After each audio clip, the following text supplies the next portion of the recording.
It's not difficult to point to a reason why Meghan Markle's projects keep failing. It's really not. She doesn't try very hard, it would seem. She doesn't listen to advice. But this year, she launched technically 4 different things. She returned to Instagram, which is technically like a revenue stream. And for somebody who is making money off of it, even a little bit on the side as like a side hustle, you could count that as another thing that has been launched, that you are doing, that she has begun this year. Which we have been over the gross hypocrisy on display with that. By using Instagram, she is basically endorsing Meta, while at the same time, she and Harry complain about Meta and social media. So pick a lane.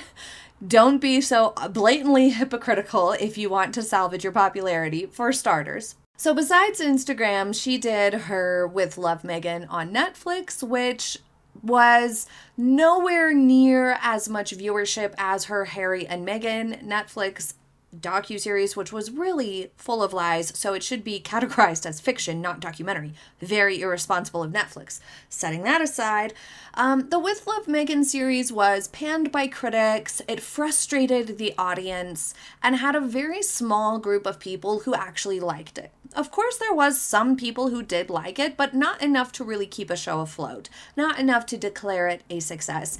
And it fell from the top 10 almost immediately in the majority of countries. And by the end of week 1, around day 7 to 10, it was off the top 10 everywhere. There was nowhere in the world that it was still on top 10. So With Love Meghan wasn't a great success, but it wasn't a complete failure either. I would say it was just below expectations probably for Netflix and for Meghan. And then she did the As Ever launch of her business with jams, tea, and a couple of mixes. And this one had a poor rollout. People had trouble getting their packages. Their stock had issues. The packaging had crooked labels. There was controversy around the name and branding in general. And there's still nothing back up on that. The reviews of the products themselves were almost across the board completely poor. People were ranking the things that they got from the best to the worst, but still wouldn't choose to buy the As Ever version versus something in the store the next time around. You know what I mean? Like, none of the products were reviewed to be exceptionally great and worth the buy, instead of just getting something that you can actually pick up at a store near you or order online and have no problems getting it to your door, the way that people did with Meghan's, or something that doesn't have such cheap, bland, crooked labeled packaging. So the As Ever rollout, although it did sell out relatively quickly, it's clear a lot of that was journalists wanting to review it and morbid curiosity. Probably, once again, a very small percentage of people who actually ordered it out of like a like for Meghan, or a desire to purchase something as a fan, you know, small numbers. Her 4th thing was the podcast, and that's what we're going to talk a little bit about today. Confessions of a Sucky Business Lady, also known as Confessions of, what is it, a female founder? Oh, I almost said CEO. That's the tricky thing with picking a name that's already taken. People can get it confused. Now, Meghan boasted at the Time 100 Summit that she was launching all 3 of these things at once and still doing mom stuff, and that's where people can really find hope when looking at the Meg, that she manages to do it all. But in her boasting about doing 3 things at once, all I could think is that, yes, but doing 3 things at once has actually done damage to the potential success and or momentum of her projects. For example, had she rolled out As Ever right before With Love Meghan, then throughout watching the series, people would be seeing her use those products, and she could have them restocked by the time the show was done airing, or people were done watching the show, and then people would be ordering their second round of things. Like, in theory, theorizing that these have any degree of quality at all, which we know they lack, but I'm talking in theory here. From a PR perspective, it would have been better to do As Ever first and then roll out with Love Meghan and then do Confessions of a Sucky Business Lady like a month or two later. Instead, she tried to cram it all into like a 1 month window of launching, which had a lot of consequences. Firstly, any one human being in charge of these three things needs all their attention focused on it in the lead up to and the first initial release of these things. No matter what they are, no matter who you are, it's going to demand your attention, each one of these. So it's simply impossible for Meghan to deliver enough of her attention to each of these projects in their launch weeks all at the same time. That's just like physically impossible to do so and have quality showing up in a quality manner. So already it feels very unrealistic and impractical that she's giving the correct amount of attention to any of these projects. And it showed. There were typos and other errors in the posts and the sort of launch announcements of these things. She wasn't able to really stop and communicate to the public clearly and showcase each project in a way that mattered. And when she tried to sort of sandwich together promoting the launch of the Netflix show and the launch of As Ever, then it kind of got muddled up and people weren't really sure, which also has to do with the branding sucking from a marketing perspective with Love Meghan and As Ever. Neither of them are clear, good marketing options. They're not good brands, if you will. It's very hard for a consumer or just somebody reading the news and whatnot to understand what's really happening and what she's really trying to promote or talking about when she's like, with As Ever this and with Love Meghan that. What is she talking about? What is happening? It just took away from the clarity of her message. When she was doing any sort of promotion like the Drew Barrymore show, the People magazine interview, the Time 100 summit, she was trying to do all three things at once, which took away from the messaging or the focus of we are launching and pushing with Love Meghan. We want people to go and watch this show. Or we are launching and pushing As Ever, and we want people to go and check out this website and these products that are for sale. Or the podcast. Instead, it all blended together, and the audience, even just in terms of the general public seeing a headline here and there, didn't get the memo. It also created an oversaturation. There were tons of reviews circulating and news circulating about with Love Meghan sucking, and that overshadowed and overpowered the As Ever launch. Not to mention the fact that it took forever for people to get their packages to be able to review the products. But even when they did, it still felt very stale already because we had just been through this huge onslaught of With Love Meghan reviews and talking about how terrible her show is, to now getting reviews about her products sucking. The general public who don't follow this very closely were like, yeah, we already heard about Meghan's show not being great. We know it sucks. Why are we reading another review? They're not realizing that they're viewing a review of As Ever products. Does that make sense?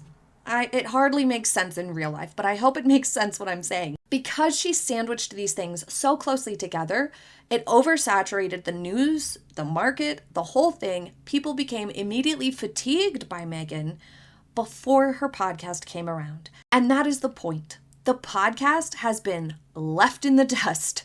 Nobody is talking about it. Nobody is reviewing it, at least not in the mainstream media. There is zero news about Meghan Markle's podcast in the mainstream media. She's not getting any headlines about it. She's not getting any reviews for it. Nobody cares.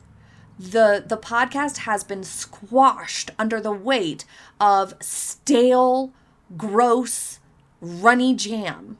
And so her third project, well, technically fourth enterprise of the year with Confessions of a Sucky Business Lady, it's overshadowed and the market is oversaturated and needing a Meghan cleanse. And therefore it's just been left in the dust, left by the wayside. Nobody even cares. So then what is the podcast delivering for Meghan from a business perspective? Any business value? None whatsoever. Nobody's listening to it. Nobody's listening to it. Nobody's writing about it. Nobody is talking about it. Therefore, no one cares. And that's the last thing you want if you're somebody like Meghan who's trying to launch a brand and have a podcast be part of that, of your business structure. Doing a podcast and a show and as ever, like, you can't have one of the three completely fail. It's not going to bode well for the other two. But that's exactly what happened. And part of it is just the timing. And trying to launch all three around the same time was a huge mistake. And we've seen Meghan do this a lot.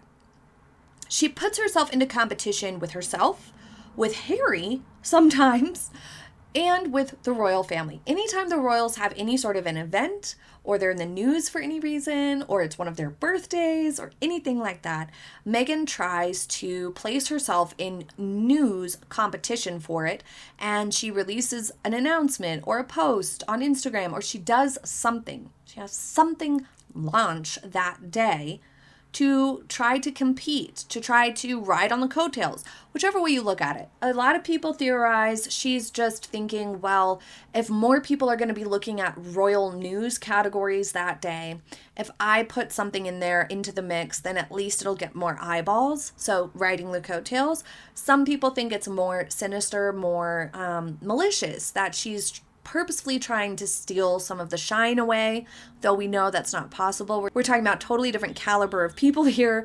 The royals will always command attention and have really dedicated fans. But Meghan trying to piggyback on it or insert herself or shove and elbow her way in to get some of those headlines on those days feels a little mean, a little petty, a little out of place and immature even.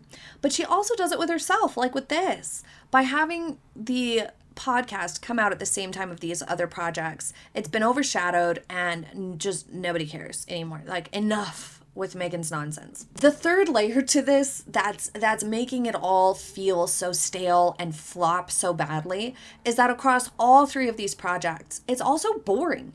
There's nothing new. There's no new ideas. There's no creativity. There's no energy in them that can really become a magnet for viewers and draw people in and keep them there.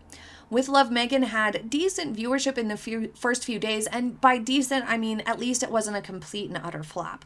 I think it only had 10 to 20% of what their Harry and Meghan Netflix thing together had. But regardless, it was all people who were reviewing it. It was people who were morbidly curious or who were just like, oh, I don't know, I'll just give this a try. I like this type of content.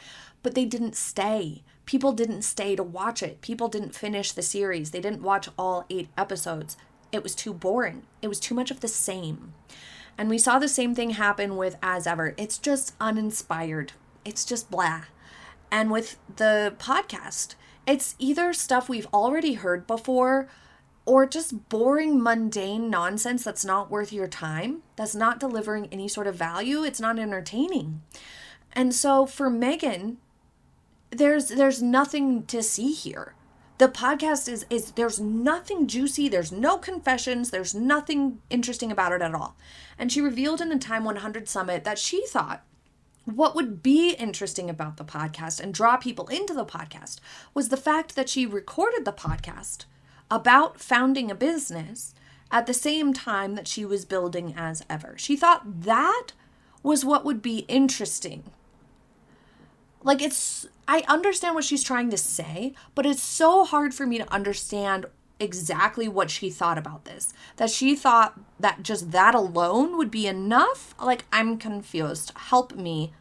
That's ridiculous. But if that's what she was counting on drawing interest, then she had a gross miscalculation because it didn't. That's not enough to hold the interest of the audience, especially when the conversations are so repetitive and so just like only validating what each other are saying and reflecting and mirroring each other constantly.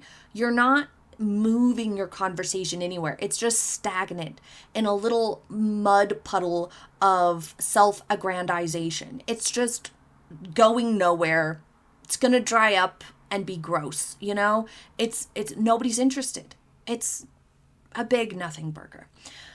So all three of these elements have really played against each other to make the podcast a complete non-player in the game.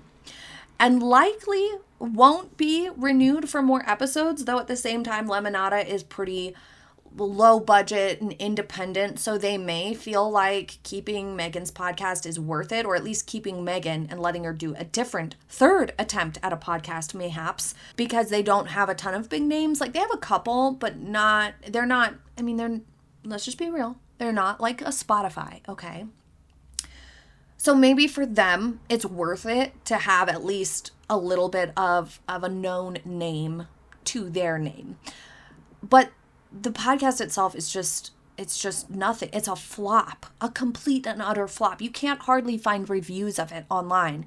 Nobody cares. And this also will have consequences down the line. The combination of all of these projects just being so boring, nothing new, every interview we hear from Meghan is the same. Just admit it. You're a boring lady, and that's okay. Go be boring in Montecito with your rich friends and day drink. That's clearly what she likes to do. That's what she kept talking about and doing on her Netflix show. Just go do that and leave us out of it. We don't need to be involved. We don't need to see it or hear about it. Just leave us all alone. It's too boring. But this will have consequences, because the more she keeps pushing this boring, bland content out, the less and less interest there will be, and the less and less traction she will be able to get in the media, to get people to morbid curiosity viewership or purchases, or people who are just reviewing it are going to watch it or listen to it because they're going to need to do a review. Like, that even will cease to happen because it's just too much of the same and too boring. It's just repetitive nonsense that we've all heard from Meghan before. So the big mistake was the timing. But that is compounded with the lack of substance and creativity to the point where not only is the podcast completely getting squashed, but it's going to bleed over into her other projects and make people less interested in them just out of fatigue and out of being bored to bits. From a PR perspective, it would have been much more strategic to have the podcast be a sort of stepping stone between her projects. Meaning, once With Love Meghan was done, maybe sometime around the time that As Ever is going to be restocked, or maybe when there's a few more months to wait or a few more weeks to wait before the next set of With Love Meghan episodes drops, which is just part 2 of season 1.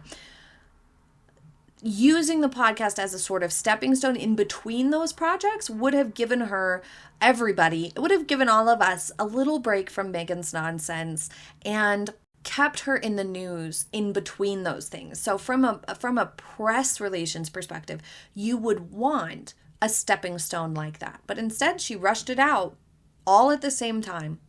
And it was a big mistake, because now she has this long stretch where she's going to have to try to find ways, which we know she will, but she's going to have to try to find ways to keep herself relevant in the lead up to the next batch of With Love Meghan episodes, instead of using strategically the podcast as that main stepping stone, which would have allowed the podcast the chance to shine and probably would have garnered it more views, listens.